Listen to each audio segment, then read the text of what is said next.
Welcome back to another tutorial, and this time we are going to work on a different biomolecule. We covered proteins and enzymes quite a lot now and how to import them into Blender, so we are going to move on to DNA.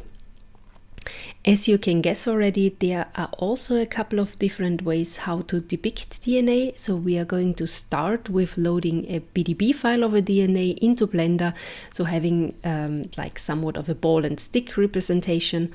And then we are going to move on to a more stylized version of a DNA, as you can prepare it in Chimera, for example. So that would be the second example.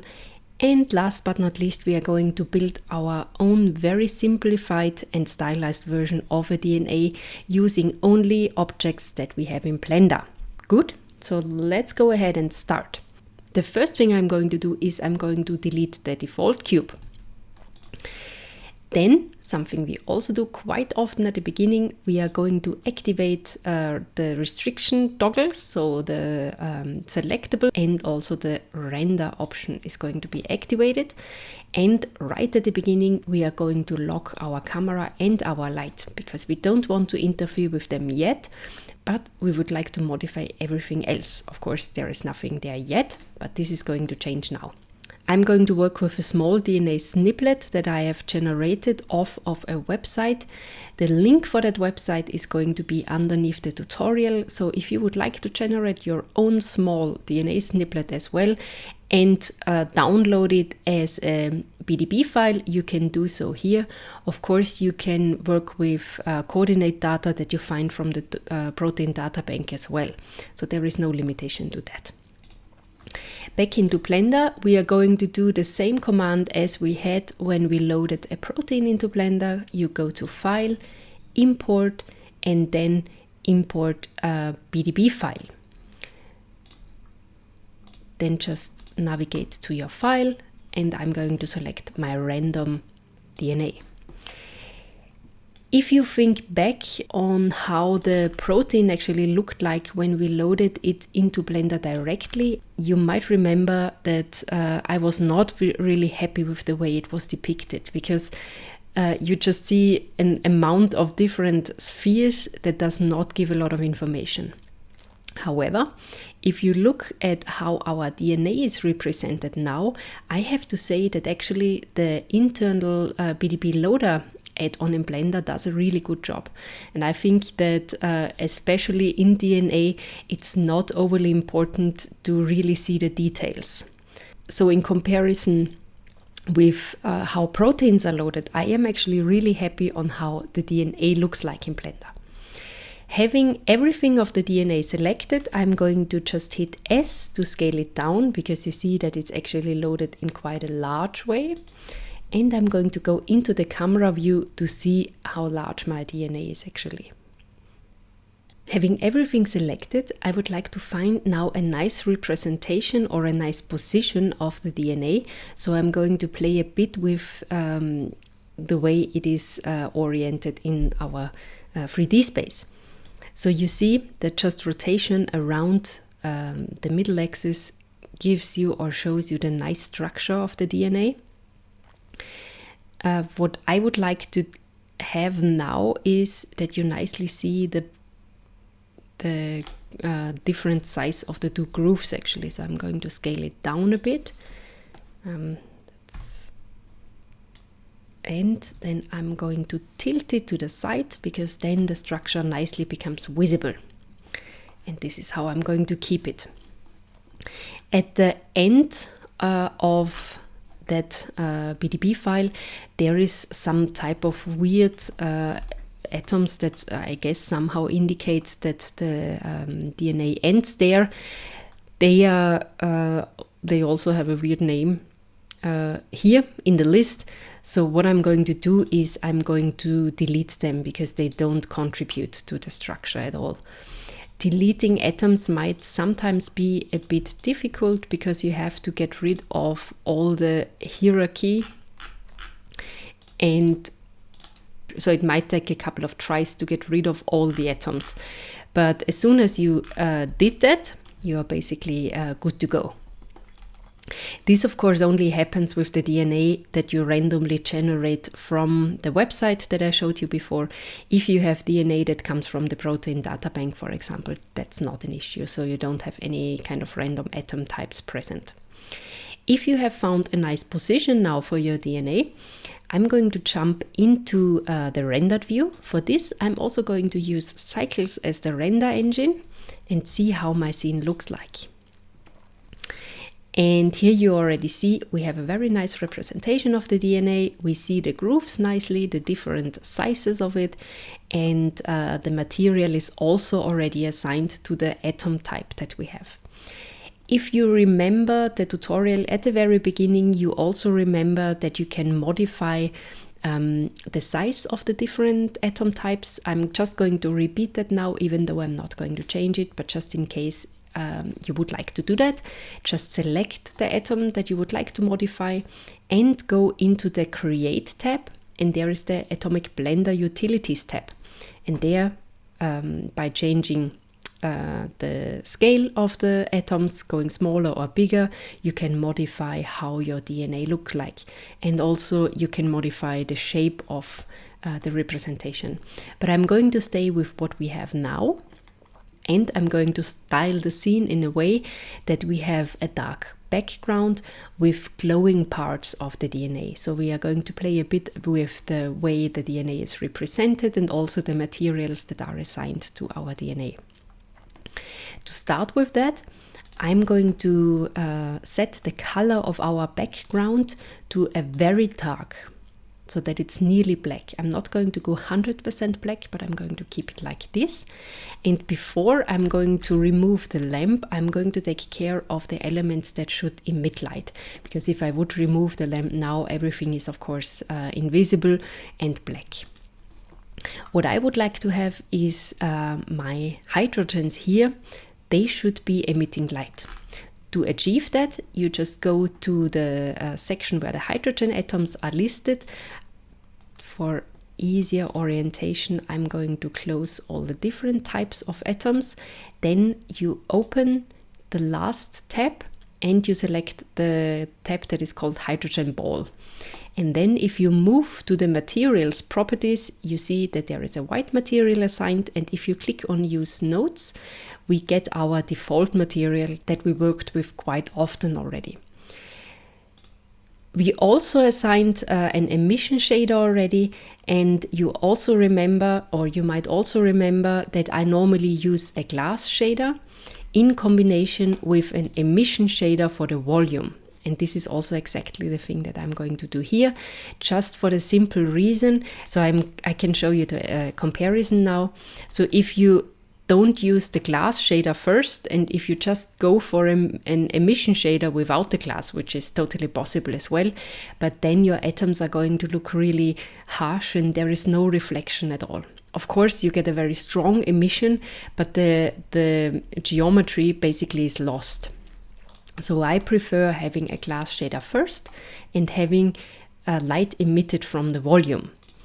And there we can go up to a very high value of 5, for example, so that we nicely illuminate our structure. So let's see now how the image would look like if I just hide the lamp.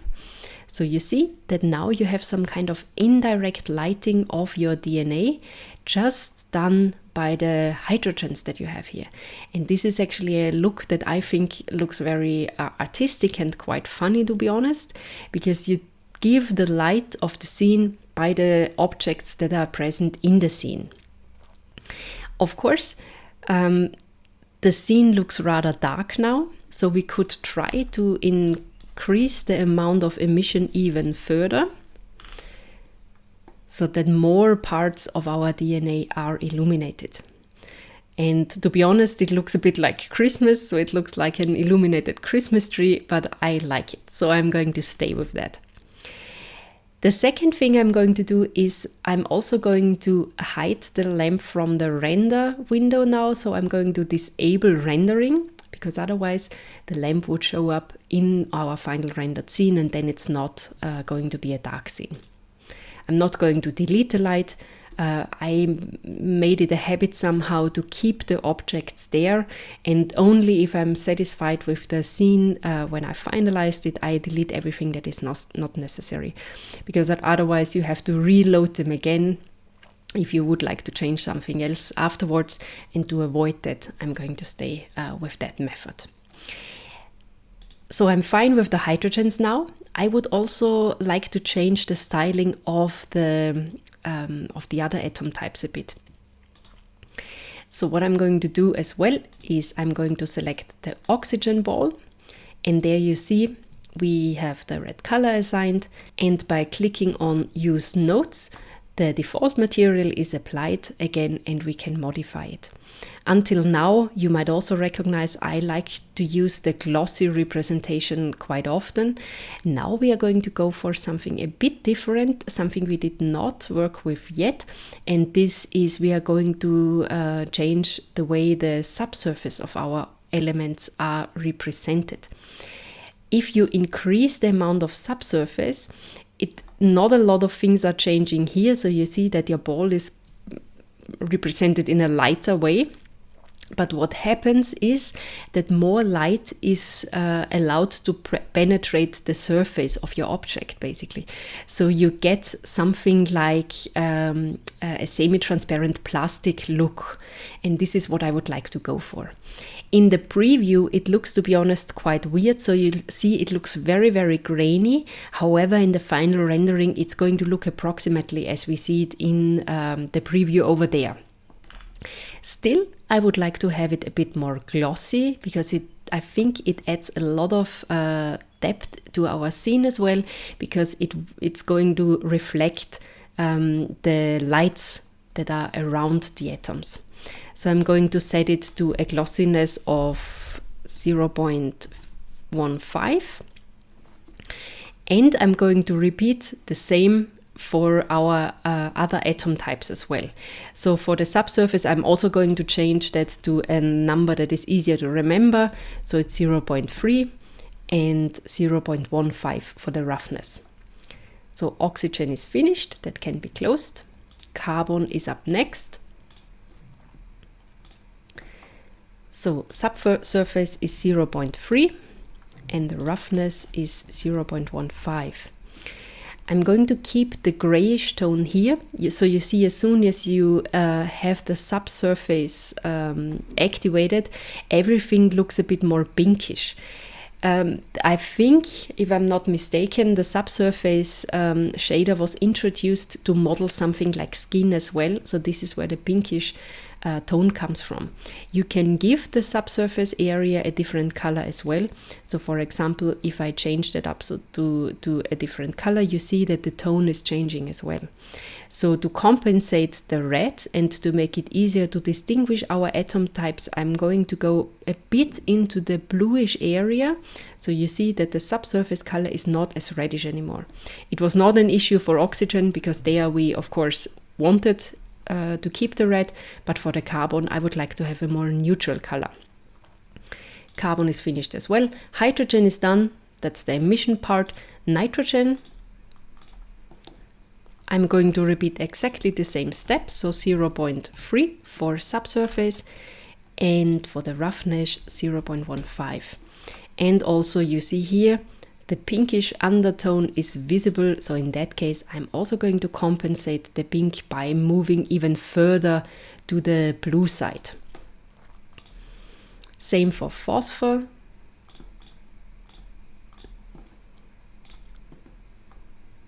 Subsurface is activated and the roughness is turned down. And in that case, I'm going to keep the pinkish tone because it fits nicely with the tone of the atom anyway. So now you see that our preview over there is very rough, and the molecules are actually, it's hard to see what the shader in the end is going to look like. But in that case, you just need to trust the rendering process that it's going to look like nice in the end. There is an additional feature that I would like to add now, and for that we are going to reactivate the light source, just to make it easier for us to see what's going to happen. Of course, you can play a bit with the settings of your camera as well. So we are going to select the camera now, and we introduce something that's called depth of field. As soon as you select your camera, there is another icon popping up here, so another subsection that you can activate, and there is the subsection depth of field.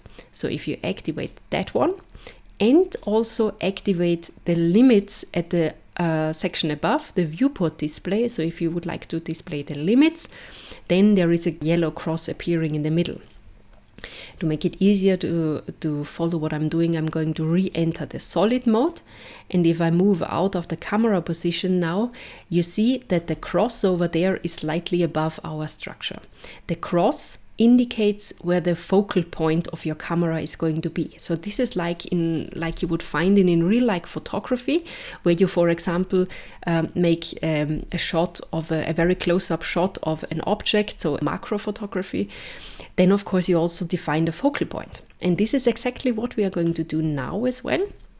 So I would like to have my focal point somewhere behind that atom over there. So I can move that cross or that focal point by moving or by changing the distance. So by just clicking and dragging, you can move it. You could also set it to an object. But in our case, if I would select the phosphor over there, it would end up somewhere in the middle, because the program calculates the middle value for all of the phosphates. But if you have one single object sitting somewhere, you can also use the drop-down list over there. But we are going to use the distance function. So I'm going to position my point of focus somewhere in there, and I'm going to jump back into the camera preview and into the rendered mode, because we would like to see now what that is actually doing to our scene. I'm going to keep the light active because, as I said before, that helps a bit with the visibility. The next value that we are going to change is the f-stop value, and this is exactly the same value as you find it on your camera, for example. The only difference in Blender compared to the camera you would find in real life is that the values are not translated one-to-one. So an f-stop of 2.8 or an f-stop, for example, of 1.8 would be something that is already giving you a lot of blur of objects that are not as close. In Blender, you need to go down even further when it comes to getting a nice blur. So something like 0.5, for example, or even lower. I'm going to go to a very low value now just to highlight the effect. So I'm going to go down to 0.1. So what happened now is, you see, our focal point is somewhere over there, and everything that is behind our focal point is blurred, and everything that is facing us is also blurred. So only the tiny area where the focal point is represented in a sharp way. And this is exactly what we would like to have. So to be honest, actually 0.1 in that case looks already quite nice. So if I zoom out, I would say let's try 0.2.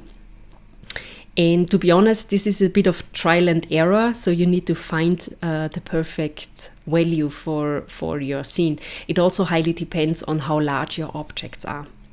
So let's see how that looks like if I hide the light. So now the scene is already a bit dark, but we are going to try to give the scene a render now and see what the final result looks like. Concerning the render settings, I have to mention now that this is probably a scene that is going to take quite long to be rendered because our light conditions are rather low. Whenever you have light that is not lighting the complete scene, in our way it's the direct light of our hydrogens here, it is for sure going to take quite long to be rendered, because the program struggles, of course, with finding a smooth representation. But we are going to try how the standard settings look like now, just to give you also an impression what values to change to what's a nicely smooth image. So let's try the 128 for the sample settings. I'm not going to change anything about dimensions, but I'm also going to activate the denoise again.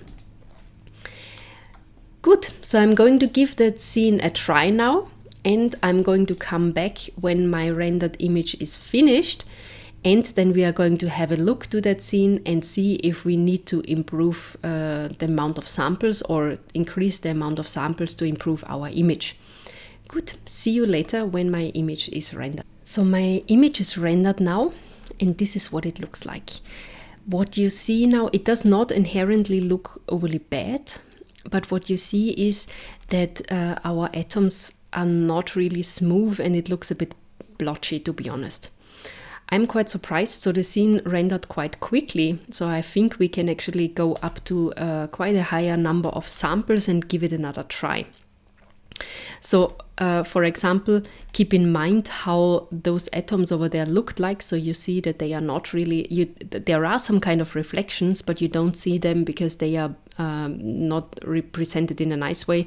Of course, the ones that are in the background are going to be blurry, but also the blur does not look nice. And this is something that comes from the denoise in combination with a too low amount of samples.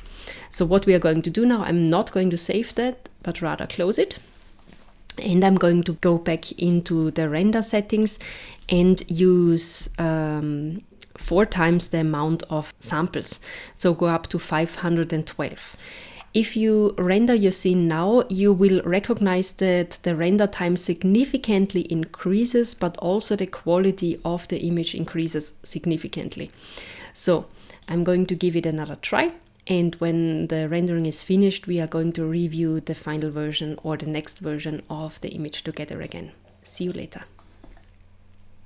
So now you see that the rendering time took now approximately 6 minutes, which is still a decent amount of time, so no problems here at all. But we get a significantly nicer image now. So you see that actually the reflections are visible, and that gives, of course, a more smoother representation. Also, the blur in the background is way smoother. So I like that, but I'm still not quite satisfied and 100% happy with how the scene looks like. I think I would like to have more of those reflections visible, to be honest, so I'm going to turn up the glossiness. I know that most of my renderings are that kind of glossy renderings, but this is something I really like. Of course, you don't have to do that, but I'm going to give it another try. So I'm not going to save that, and I'm going to close that, and this is a modification that we can do quickly. So I'm going to turn off the roughness completely so that we have a nice reflection. The same thing for carbon.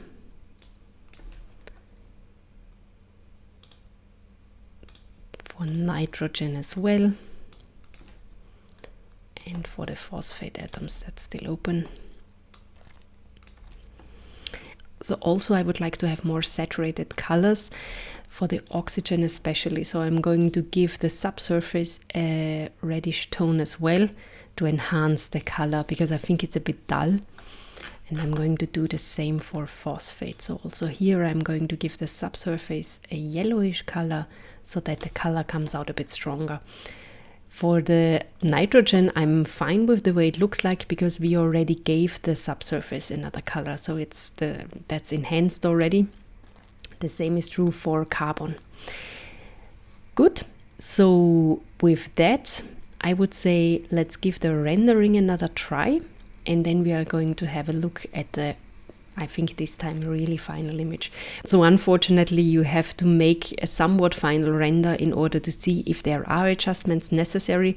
And in most cases, the first render, it's not going to be the final render in the end anyway.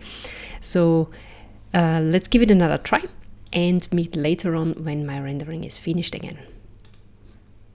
And now also that rendering is finished, and I think now I'm happy with the final result. So if I zoom in a bit, you see that we have nice reflections on our atoms here, and the background is also blurry. And if you pay attention to the carbon atoms, you can see what the subsurface value that we increased actually does. So you see now that the hydrogens here that are emitting the light basically penetrates the surface and makes this nicely looking corona in the atom. What really makes a huge difference in that scene as well is the field of depth. That in general adds a bit more realness to a rendered scene, because normally the image looks more like a photograph, because that would be the same effect that you get if you, for example, make a macro image. So really try to play with the camera settings, especially the field of depth, and adjust it to a value where you have the feeling that it looks quite realistic and quite nice. I hope you are satisfied with your DNA as well. We are going to continue with the next DNA tutorial, which is going to be loading the DNA from Chimera. And later on, we are going to build our own DNA. So see you there. Bye.